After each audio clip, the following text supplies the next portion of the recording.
여긴 돈 없는 사람은 오래 못 버팁니다. 그 말을 들은 순간 김영수는 아무 말도 하지 않았습니다. 그저 고개를 숙인 채 복도 끝 가장 어두운 방으로 천천히 걸어 들어갔습니다. 낡은 슬리퍼가 바닥에 끌리는 소리만 길게 남았습니다. 그날 밤 그는 화장실로 가다 넘어졌습니다. 손을 뻗었지만 아무도 잡아주지 않았고 호출벨을 눌렀지만 아무도 오지 않았습니다. 차가운 바닥 위에서 그는 몇 시간을 그대로 누워 있었습니다. 이곳은 사람을 돌보는 곳이 맞습니까? 아침이 되어서야 직원이 지나가며 한마디 던졌습니다. 보호자 없으시면 어쩔 수 없어요.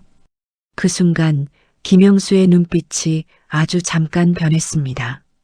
분노도 아니었고 슬픔도 아니었습니다.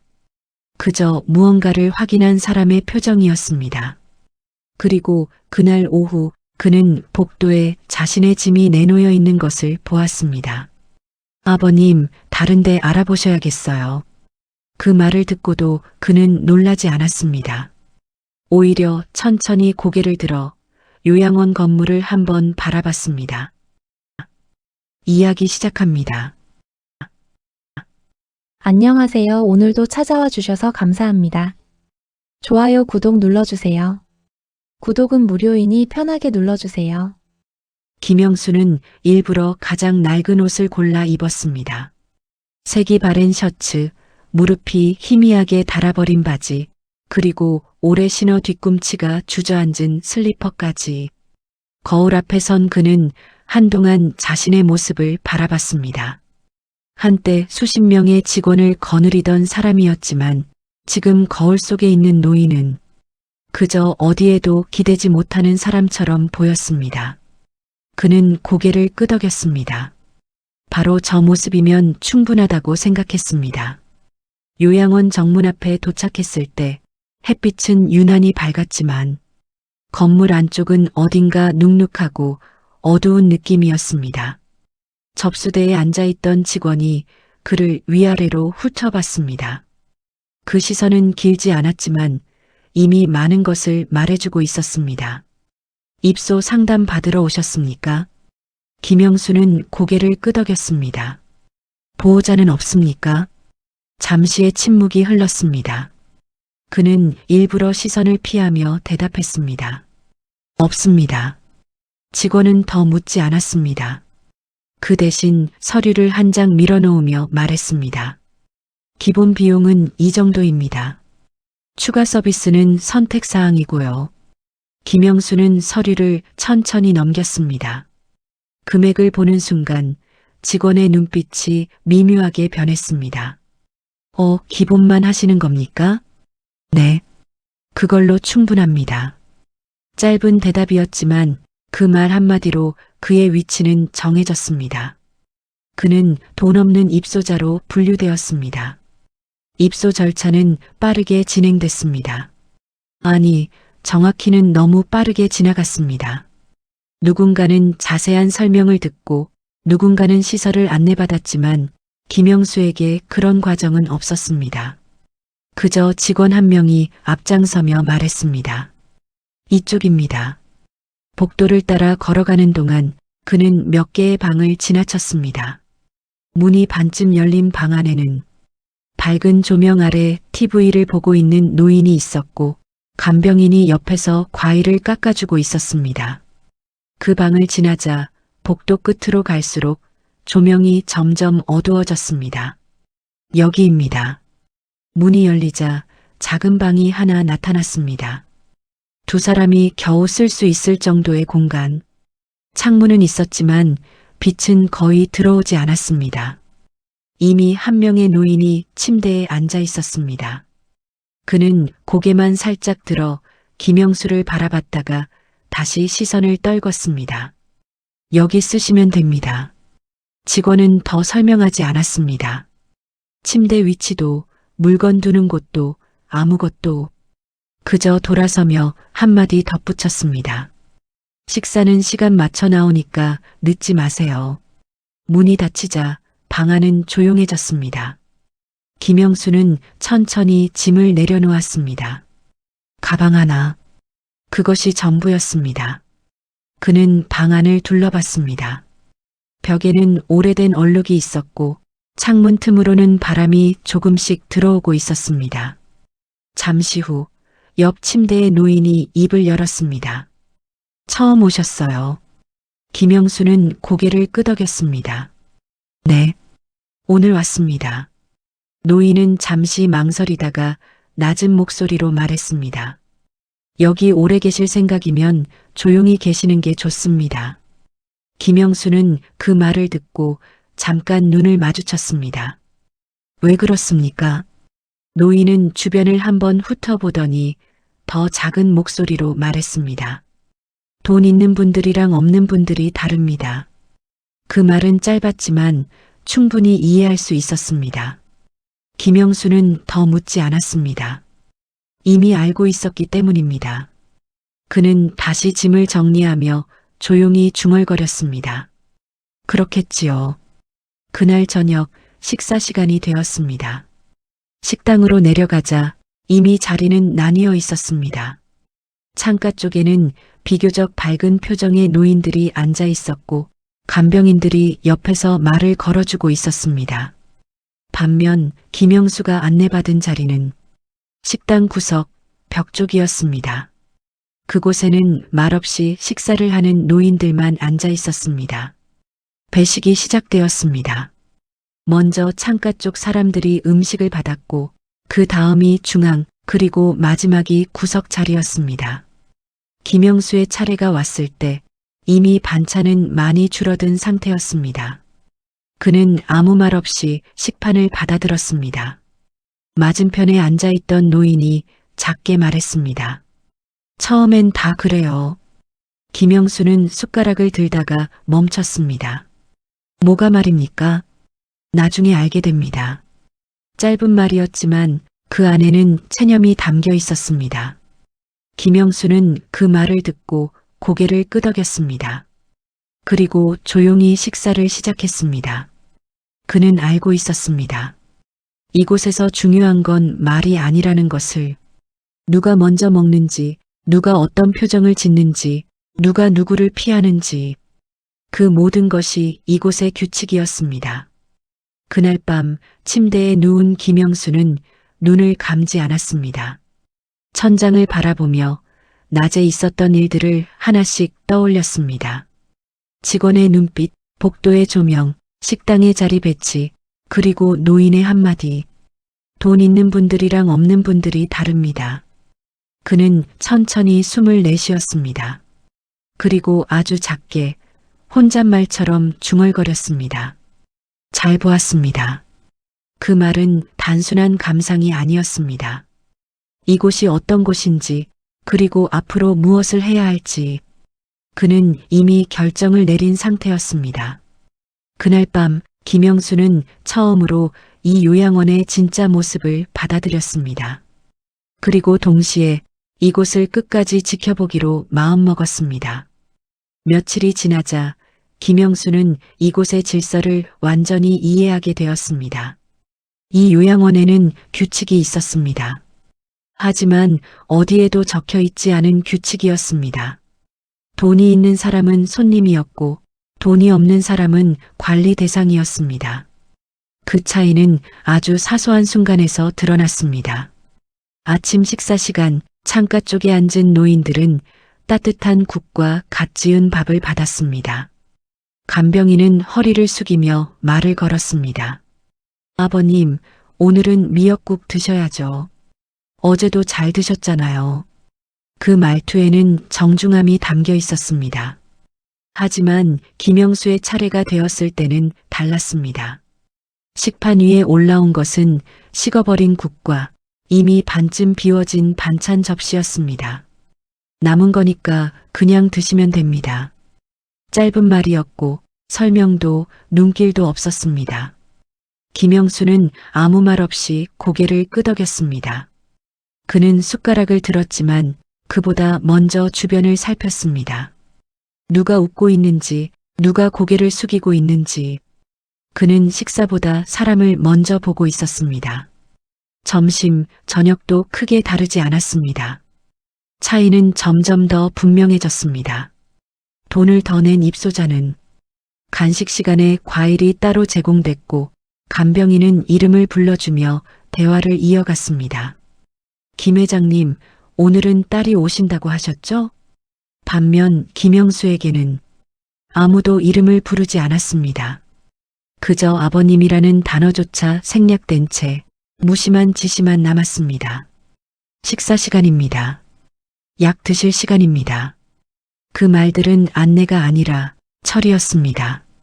어느 날 오후 약을 받으러 갔을 때였습니다. 김영수는 조용히 물었습니다. 약이 조금 늦은 것 같습니다.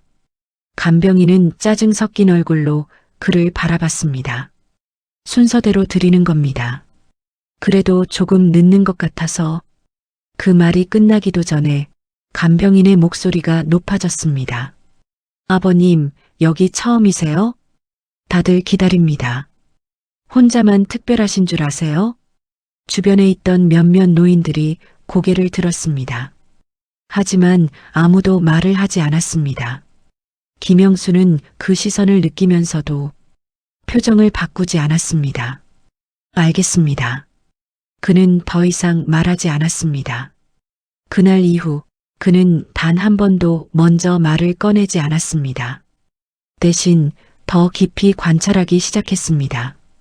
복도 끝에서 직원들이 나누는 대화, 원장이 방문했을 때 바뀌는 분위기, 그리고 돈이 오가는 순간의 공기, 모든 것이 선명하게 보이기 시작했습니다. 특히 원장 박미란. 그녀는 언제나 밝은 얼굴로 입소자들을 대했습니다. 하지만 그 밝음은 일정한 선을 넘지 않았습니다. 돈이 있는 사람에게는 따뜻했고 그렇지 않은 사람에게는 형식적이었습니다. 어느 날 한 입소자의 보호자가 방문했습니다. 깔끔한 정장을 입은 중년 남성이었습니다. 원장은 직접 나와 인사를 했습니다. 아, 오셨습니까? 어머님 상태는 아주 좋습니다. 저희가 특별히 신경 쓰고 있습니다. 그 말은 거짓이 아니었습니다. 적어도 그 입소자에게는. 하지만 그 장면을 복도 끝에서 보고 있던 김영수는 다른 것을 느꼈습니다. 특별히 신경 쓰고 있다는 말이 누군가에게는 적용되지 않는다는 것을. 그날 밤 같은 방을 쓰는 노인이 조용히 입을 열었습니다. 아까 보셨죠? 김영수는 고개를 끄덕였습니다. 네. 노인은 한숨을 쉬며 말했습니다. 여긴 돈이 없으면 오래 못 버팁니다. 그 말은 처음 들었을 때보다 더 무겁게 다가왔습니다. 김영수는 잠시 생각하다가 물었습니다. 다들 알고 계십니까? 노인은 쓴웃음을 지었습니다. 알죠. 다 알면서도 말 안 하는 겁니다. 왜 말하지 않습니까? 잠시 침묵이 흘렀습니다. 노인은 시선을 피하며 말했습니다. 나가면 갈 데가 없으니까요. 그 말은 설명이 아니라 현실이었습니다. 김영수는 더 이상 질문하지 않았습니다. 그는 그날 밤 창문 쪽으로 시선을 돌렸습니다. 바깥은 어두웠지만 멀리 가로등 불빛이 희미하게 보였습니다. 그는 조용히 눈을 감았다가 다시 떴습니다. 그리고 아주 천천히 마음속으로 정리했습니다. 이곳은 단순한 요양원이 아니었습니다. 이곳은 돈으로 사람의 가치를 나누는 곳이었습니다. 그리고 그 기준은 누군가의 생존을 결정하고 있었습니다. 김영수는 침대에 등을 기대며 깊게 숨을 내쉬었습니다. 분노는 없었습니다. 대신 확신이 있었습니다. 이곳이 얼마나 잘못되어 있는지, 그리고 그것을 바로잡아야 한다는 생각. 그는 아직 움직이지 않았습니다. 하지만 이미 알고 있었습니다. 이곳의 끝은 이대로 흘러가지 않을 것이라는 것을. 그날 밤은 유난히 조용했습니다. 복도 끝에서 들리던 TV 소리도 일찍 꺼졌고 간병인들의 발소리도 평소보다 빨리 사라졌습니다. 김영수는 침대에 누워 천장을 바라보고 있었습니다. 잠이 오지 않는 밤이었습니다. 그는 낮에 있었던 일들을 다시 떠올렸습니다.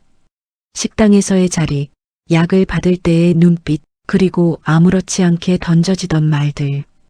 그 모든 것이 머릿속에서 천천히 정리되고 있었습니다. 그때 몸을 뒤척이던 그는 문득 느꼈습니다. 목이 말랐습니다. 그는 천천히 몸을 일으켰습니다. 관절이 굳어 있는 듯 움직임이 둔했습니다. 물 한 잔만 마시고 와야겠네. 혼잣말처럼 중얼거리며 그는 슬리퍼를 끌고 일어났습니다. 방 안은 어두웠고 같은 방을 쓰는 노인은 이미 깊이 잠든 상태였습니다. 김영수는 벽을 짚으며 조심스럽게 문을 열었습니다. 복도는 더 어두웠습니다. 야간 조명만 희미하게 켜져 있었고 멀리서 들려오는 기계음만이 공간을 채우고 있었습니다. 그는 한 걸음 한 걸음 천천히 걸었습니다. 이곳에 온 이후 밤에 혼자 움직이는 건 처음이었습니다. 화장실은 복도 끝에 있었습니다. 그는 벽을 따라 걸으며 방향을 잡았습니다. 발걸음은 느렸지만 안정적이었습니다. 하지만 문제는 그 다음 순간이었습니다. 바닥에 놓여있던 물통 하나를 보지 못했습니다. 그의 발이 그 위를 밟는 순간 몸이 크게 흔들렸습니다. 아! 짧은 소리와 함께 그의 몸이 그대로 바닥으로 넘어졌습니다. 쿵! 둔탁한 소리가 복도에 울렸습니다. 잠깐의 정적. 김영수는 바닥에 누운 채 숨을 고르지 못했습니다. 허리와 어깨에 충격이 크게 전달되었습니다. 그는 손을 뻗었습니다. 사람 있습니까? 목소리는 생각보다 작게 나왔습니다. 그는 다시 힘을 주어 호출벨을 눌렀습니다. 딸깍. 벨소리가 울렸습니다. 그는 기다렸습니다. 하지만 아무도 오지 않았습니다. 시간이 조금 흘렀습니다. 그는 다시 눌렀습니다. 딸깍. 이번에도 아무 반응이 없었습니다. 복도는 여전히 조용했습니다. 그는 점점 불안해지기 시작했습니다. 누구 없습니까? 이번에는 조금 더 크게 말했습니다. 하지만 돌아오는 것은 자신의 숨소리뿐이었습니다. 김영수는 바닥에 누운 채 천장을 바라봤습니다. 야간 조명의 희미한 빛이 눈에 들어왔습니다. 그는 다시 손을 움직이려 했습니다. 하지만 몸이 쉽게 따라주지 않았습니다. 허리가 묵직하게 눌린 느낌이었습니다. 그는 잠시 눈을 감았다가 다시 떴습니다. 시간이 얼마나 흘렀는지 알 수 없었습니다. 그저 아무도 오지 않는다는 사실만이 점점 분명해지고 있었습니다. 그는 다시 호출벨을 눌렀습니다. 딸깍. 이번에는 조금 더 길게 누르고 있었습니다. 하지만 결과는 같았습니다. 그 순간 김영수의 표정이 아주 조금 변했습니다. 그는 더 이상 도움을 기다리는 사람이 아니었습니다. 그는 이해하기 시작한 사람이었습니다. 그런 건가? 아주 작게 혼잣말이 흘러나왔습니다. 그의 눈빛이 달라졌습니다. 그 안에는 분노도 두려움도 없었습니다. 단지 확인이었습니다. 이곳이 어떤 곳인지, 그리고 자신이 어떤 위치에 있는지. 그는 그대로 누워 있었습니다. 몸을 움직이려 했지만 무리하게 움직였다가 더 큰 부상을 입을 수도 있었습니다. 그래서 그는 움직이지 않았습니다. 대신 생각했습니다. 과거를, 자신이 만들었던 건물들, 수많은 계약서, 그리고 수없이 반복했던 말들. 사람이 먼저입니다. 그는 그 말을 수도 없이 했었습니다. 하지만 지금 이곳에서는 그 말이 존재하지 않았습니다. 시간은 계속 흘렀습니다. 복도 어딘가에서 발소리가 들리는 듯 했지만 그는 확신할 수 없었습니다. 몸이 점점 식어가는 느낌이 들었습니다. 차가운 바닥이 등을 타고 올라왔습니다. 그는 천천히 숨을 들이마셨습니다. 그리고 아주 조용히 중얼거렸습니다. 여기까지인가? 그 말은 체념이 아니었습니다. 단순한 질문이었습니다. 자신에게 던지는 그때였습니다. 멀리서 문이 열리는 소리가 들렸습니다. 누군가의 발소리가 가까워졌습니다. 하지만 그 발소리는 그를 향해 오다가 그대로 지나쳐 갔습니다. 김영수는 그 소리를 들었습니다. 그리고 눈을 감았습니다. 다시 떴을 때 복도는 다시 조용해져 있었습니다. 그는 더 이상 벨을 누르지 않았습니다. 더 이상 부르지 않았습니다. 그저 그대로 누워 있었습니다. 그 시간이 얼마나 길었는지는 그 자신도 알 수 없었습니다. 어느 순간 창문 틈으로 희미한 빛이 들어오기 시작했습니다. 새벽이 지나고 있었습니다. 그때서야 복도에서 여러 사람의 발소리가 들렸습니다.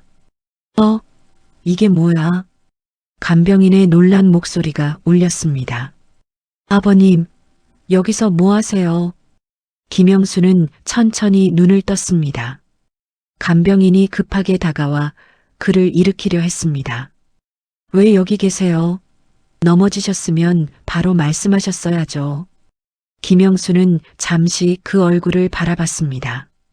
그리고 아주 조용하게 말했습니다. 불렀습니다. 간병인의 손이 잠시 멈췄습니다. 벨 눌렀습니다. 짧은 말이었지만 그 안에는 밤의 모든 시간이 담겨 있었습니다. 간병인은 순간 말을 잇지 못했습니다. 그게요. 변명은 길지 않았습니다.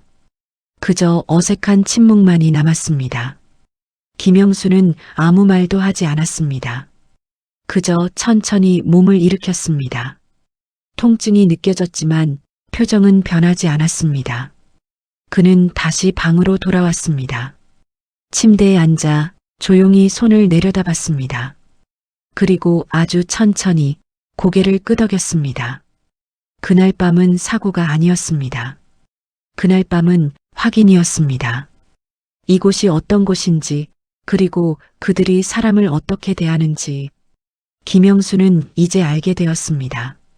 이곳에서는 넘어져도 아무도 잡아주지 않는다는 것을. 그는 눈을 감았습니다. 그리고 그 순간 마음속에서 무언가가 완전히 정리되었습니다.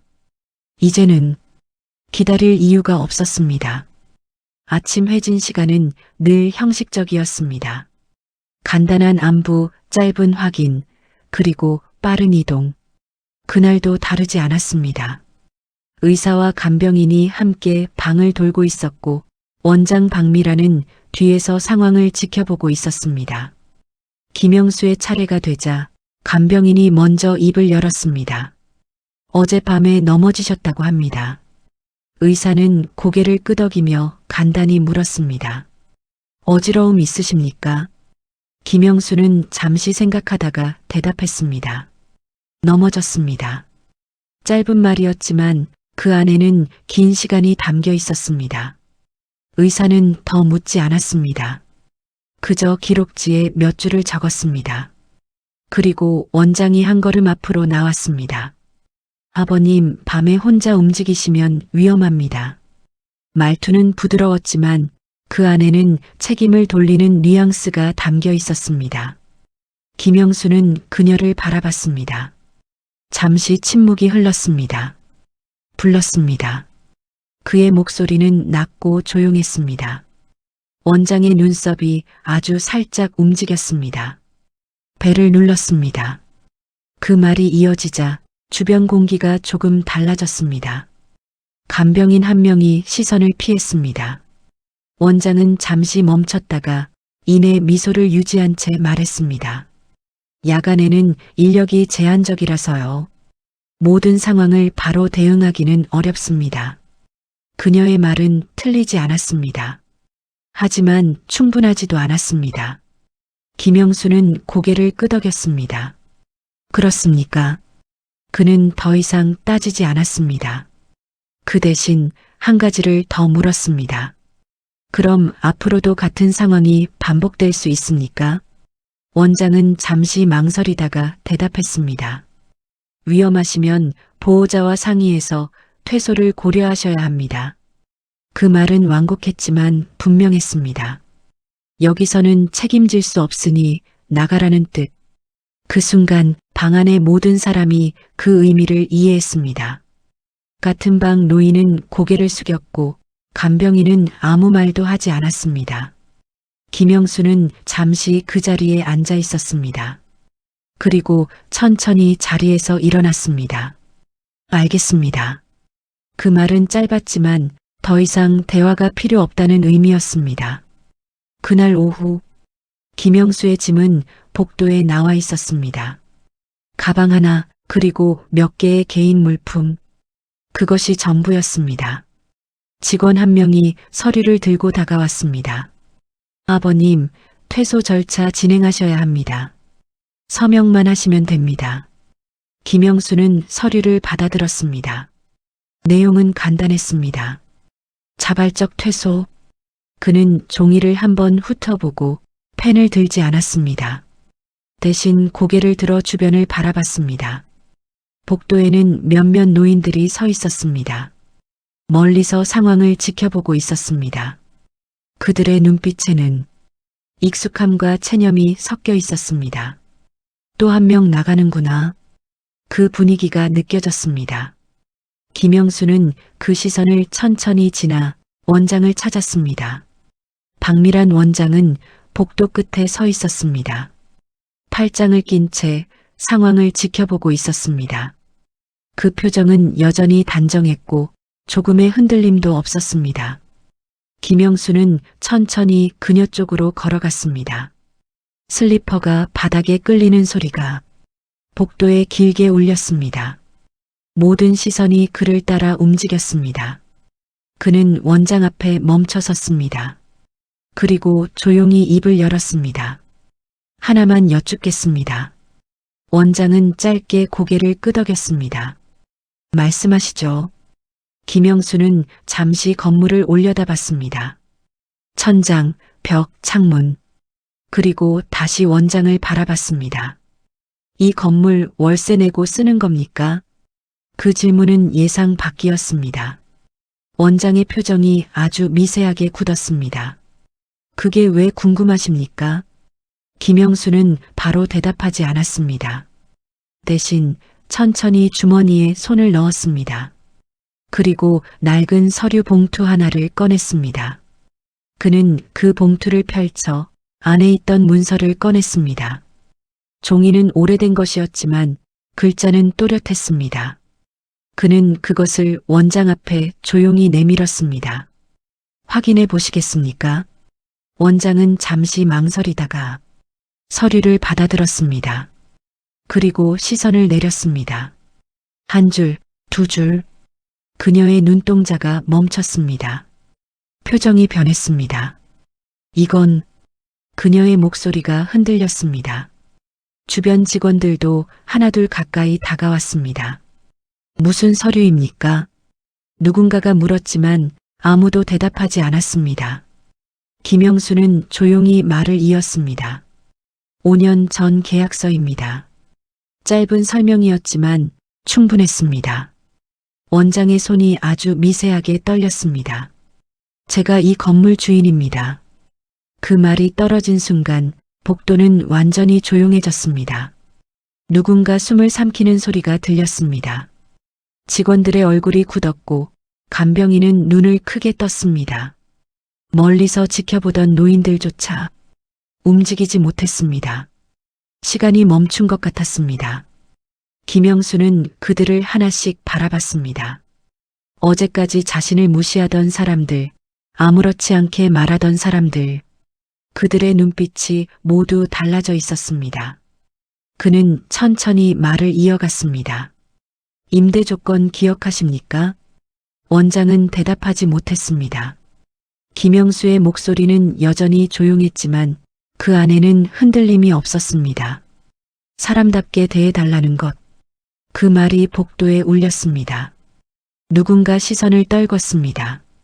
김영수는 잠시 말을 멈췄다가 다시 입을 열었습니다. 그 조건 지켜지지 않았습니다. 그 말은 비난이 아니었습니다. 단순한 사실이었습니다. 그리고 그 사실이 이곳의 모든 것을 뒤흔들고 있었습니다. 김영수는 더 이상 말하지 않았습니다. 서류를 다시 접어들고 천천히 돌아섰습니다. 아무도 그를 붙잡지 않았습니다. 아니, 붙잡을 수 없었습니다. 그의 뒷모습이 복도를 지나갈 때 그 누구도 말을 꺼내지 못했습니다. 그 순간 이곳의 권력이 완전히 뒤집혔기 때문입니다. 그날 이후 요양원의 분위기는 완전히 달라졌습니다. 김영수가 건물을 나선 직후 원장실에서는 급하게 전화가 오가기 시작했습니다. 직원들은 복도를 오가며 서로 눈치를 살폈고 평소처럼 큰 소리로 말하는 사람은 아무도 없었습니다. 그 변화는 빠르고도 분명했습니다. 며칠 뒤 외부 점검이 시작되었습니다. 예고 없이 들이닥친 조사였습니다. 시설 운영 기록, 약물 관리, 입소자 처우. 하나하나 확인이 이루어졌고 그동안 숨겨져 있던 문제들이 드러나기 시작했습니다. 차별적인 식사 배치, 부실한 야간 관리, 기록과 실제 상황의 불일치. 모든 것이 조용히 쌓여있던 결과였습니다. 원장 박미라는 더 이상 웃고 있지 않았습니다. 그녀는 조사관 앞에서 말을 아끼고 있었지만 이미 상황은 돌이킬 수 없는 방향으로 흐르고 있었습니다. 며칠 뒤 요양원은 운영 중단 조치를 받았습니다. 직원들은 하나둘 자리를 떠났고 입소자들은 다른 시설로 옮겨졌습니다. 복도는 텅 비어 있었고 그곳을 채우던 소리들은 모두 사라졌습니다. 그 건물은 다시 조용해졌습니다. 김영수는 그곳으로 돌아가지 않았습니다. 대신 그는 멀리 떨어진 작은 사무실에 앉아 있었습니다. 책상 위에는 계약서 몇 장이 놓여 있었습니다. 그는 한 장 한 장 천천히 넘겨보았습니다. 그리고 마지막 장에서 펜을 들었습니다. 이번에는 다르기를 바랍니다. 그의 목소리는 낮았지만 분명했습니다. 마주 앉아 있던 새로운 운영자가 고개를 숙였습니다. 걱정하지 않으셔도 됩니다. 이번에는 기준을 분명히 하겠습니다. 김영수는 잠시 그를 바라봤습니다. 기준은 이미 있습니다. 짧은 말이었습니다. 사람답게 대하는 것. 그는 서류 위에 서명을 남겼습니다. 펜 끝이 종이를 지나가는 소리가 조용히 울렸습니다. 그 소리는 끝이 아니라 다시 시작되는 소리였습니다. 몇 달 뒤, 같은 건물, 같은 복도. 하지만 분위기는 완전히 달라져 있었습니다. 창문으로 햇빛이 들어왔고 복도에는 부드러운 음악이 흐르고 있었습니다. 간병인은 입소자의 이름을 불렀고 식사는 따뜻하게 제공되었습니다. 누가 먼저인지 누가 나중인지 구분하는 기준은 사라졌습니다. 그저 모두가 같은 사람으로 대우받고 있었습니다. 김영수는 그곳을 다시 찾았습니다. 조용히 아무 말 없이. 이번에도 그는 눈에 띄지 않는 옷차림이었습니다. 하지만 이번에는 그를 보는 눈빛이 달랐습니다. 한 간병인이 다가와 말했습니다. 어르신, 처음 오셨습니까? 김영수는 잠시 멈췄다가 고개를 끄덕였습니다. 네. 잠깐 둘러보러 왔습니다. 간병인은 미소를 지었습니다. 필요하신 거 있으시면 말씀하세요. 그 말은 형식적인 말이 아니었습니다. 그는 그 차이를 바로 느낄 수 있었습니다. 김영수는 천천히 복도를 걸었습니다. 예전과 같은 길이었지만 느낌은 완전히 달랐습니다. 그는 식당 앞에 잠시 멈췄습니다. 입소자들이 함께 식사를 하고 있었습니다. 누군가는 웃고 있었고 누군가는 대화를 나누고 있었습니다. 그 모습은 평범했지만 그래서 더 소중해 보였습니다. 김영수는 조용히 고개를 끄덕였습니다. 그리고 아주 작게 말했습니다. 이제야 제대로 되었군. 그는 더 이상 머물지 않았습니다. 건물을 나서며 하늘을 한번 올려다봤습니다. 햇빛이 따뜻하게 내려오고 있었습니다. 그는 천천히 숨을 들이마셨습니다. 그리고 내쉬었습니다. 그 순간 오랫동안 마음속에 남아있던 무언가가 조용히 내려놓아졌습니다. 김영수는 복수하지 않았습니다. 누군가를 무너뜨리기 위해 움직인 것이 아니었습니다. 그저 잘못된 것을 바로잡았을 뿐이었습니다. 노후에 필요한 것은 많지 않았습니다. 큰 돈도 화려한 환경도 아니었습니다. 그저 한 가지, 사람답게 대우받는 것. 김영수는 천천히 걸음을 옮겼습니다. 이번에는 어디에도 속하지 않은 사람이 아니라 스스로 선택할 수 있는 사람으로. 그의 발걸음은 느렸지만 이전보다 훨씬 단단했습니다.